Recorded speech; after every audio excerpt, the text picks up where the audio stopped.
Ang naalala ko noon yung poverty namin. Ang nanay ko naghanap na kahit isang tsupang bigas lang. Yung tatay ko naman, depende naman sa huli ng mga isda. At depende rin doon sa naipapagbili. Ang dami namin. Ang awa ko sa magulang ko, bakit ganon? Bunso sa siyam na magkakapatid si Pastor.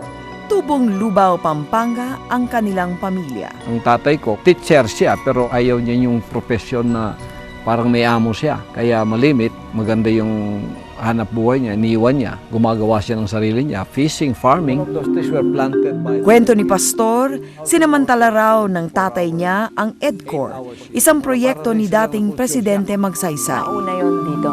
Sa Tamayong, Davao del Sur, nabigyan daw ng 1 hektaryang sakahan ng EDCOR ang tatay niya.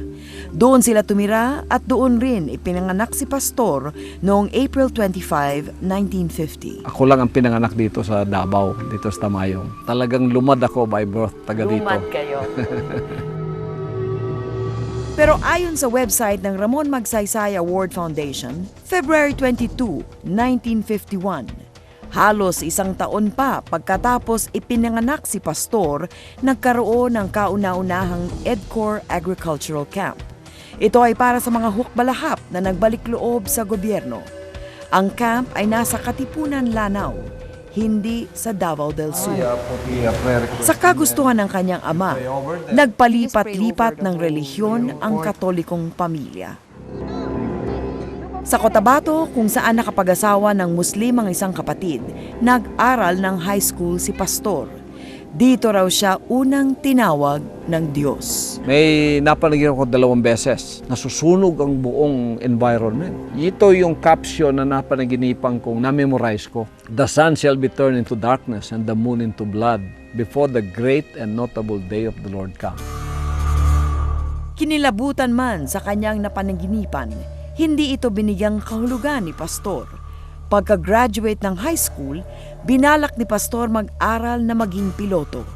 Pero naisantabi raw ang kanyang mga plano nang minsang sumamba sa Oneness Pentecostal. Nung nagpipreach yung isang foreigner, bakit sa lahat ng mga taong nandoon sa kongregasyon ako pang naituro? Nasabi niya, ikaw, tinatawag ka ng Diyos, mag-aaral ka sa Bible College.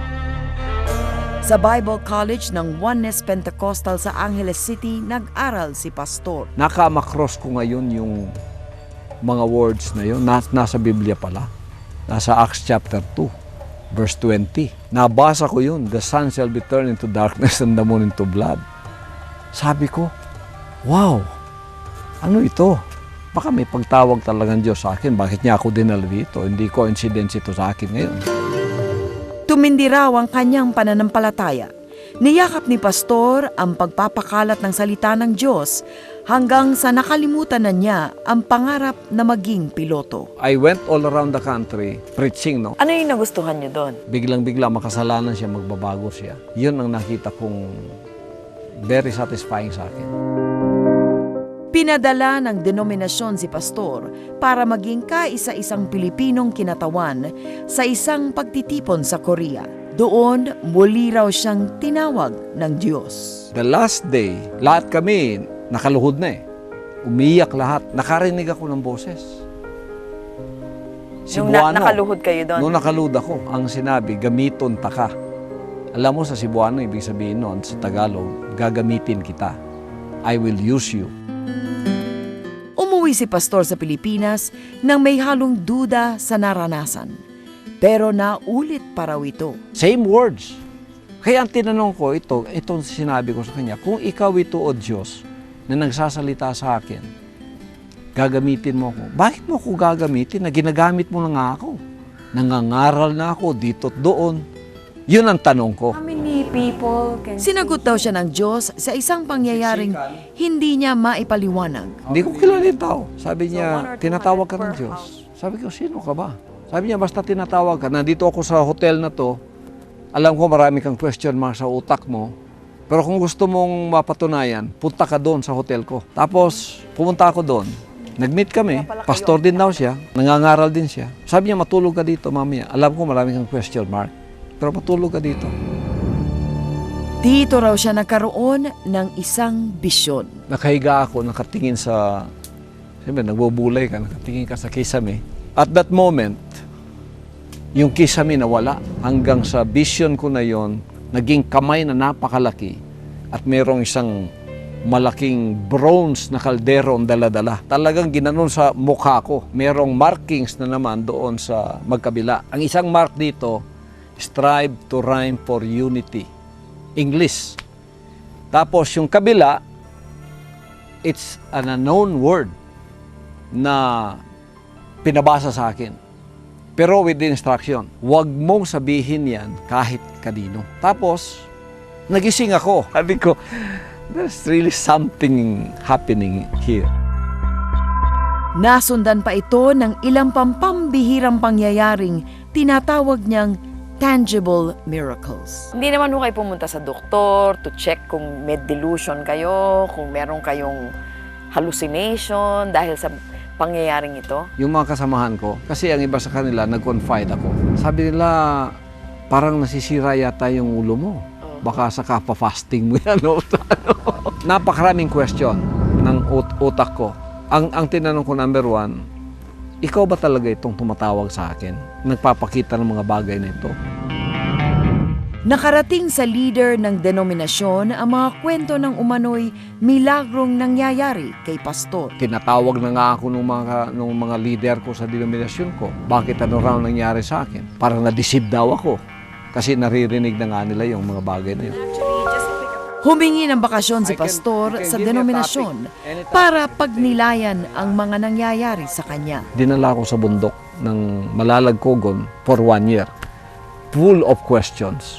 Doon, ang lahat ng question ko for 1 year, nasagot lahat. God always uses mountain, di ba, to call some people that He's going to use as an instrument. He heard voices, he had revelations, because the denomination has to be taken out of pastor, really, because he was being used as an evangelist sa denomination. You can always sit Di here. nagtagal, Oh my goodness. naging malinaw daw kay My God, pastor this is so ang lahat. So after weighing so much, eternity weighed heavier than this pleasures here. Sinagot ko, Lord, I'll follow you. Alam kong ikaw ang tumatawag sa akin. Bumuo ng sariling grupo si pastor. In the early 80s kasi wala pa naman yung TV, nag-house to house. Yung members, we go visit homes, magba-Bible study, na-baptize, yun na naman.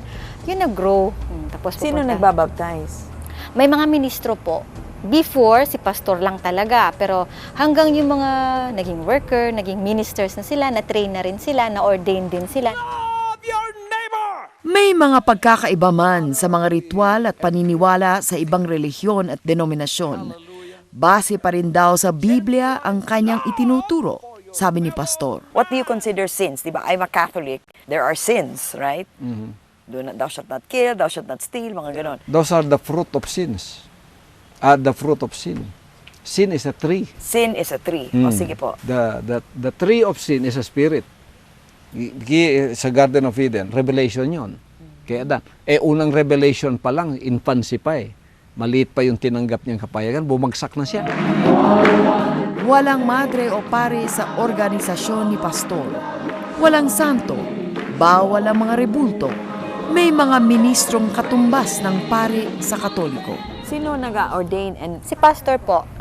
okay. And what is the basis for the ordination? Yung ordination kasi wa Bible school. So they undergo training for how many years, then they graduate. Then aside from that, Who yun nga, teaches them? we have teachers also na, and then But pastor they're also. anointed by the pastor. Yes, na talagang appointed. May sarili rin silang mga kapistahan na ginaganap tuwing anibersaryo ng mga revelasyon umano ng Panginoon kay pastor. Isa dito ang April 13 na tinatawag nilang Day of the Lord, ang araw kung kailan naitaas si pastor bilang King of the New Race.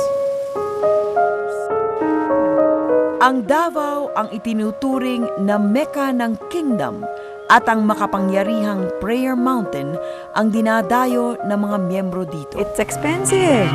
Kasabay ng paglawak ng Is your kanyang television impluensya on ang fire? pagdami Your ng studio, ari-arian ng kingdom. God-fearing and law-abiding. Meron itong radio station, Ngayon, sinasabi- diaryo at magazine, 24-hour TV station na umeere sa lahat ng kontinente ng mundo, eskwelahan at cathedral sa Davao, headquarters sa Quezon City, at ilang pang pag-aari sa Indonesia, Japan, Dubai, Amerika, Canada at Europa. May sarili ring helicopter, jet, at mga mamahaling sasakyan. It's a sole proprietorship. Sinong sole proprietor? Si Pastor, Kingdom. Ang pangalan kasi, the executive pastor of the Kingdom of Jesus Christ. So siya may-ari ng lahat ng mga kasangkapan dito. Yes, yung Kingdom Valley. Kasi synonymous When na you yan. say- When you say about Kingdom, Pastor yun. So isa lang. Siya lang. Yes po. Ano po yung sacrificial giving? Yung offering, it is up to you eh. The tithes is up to God.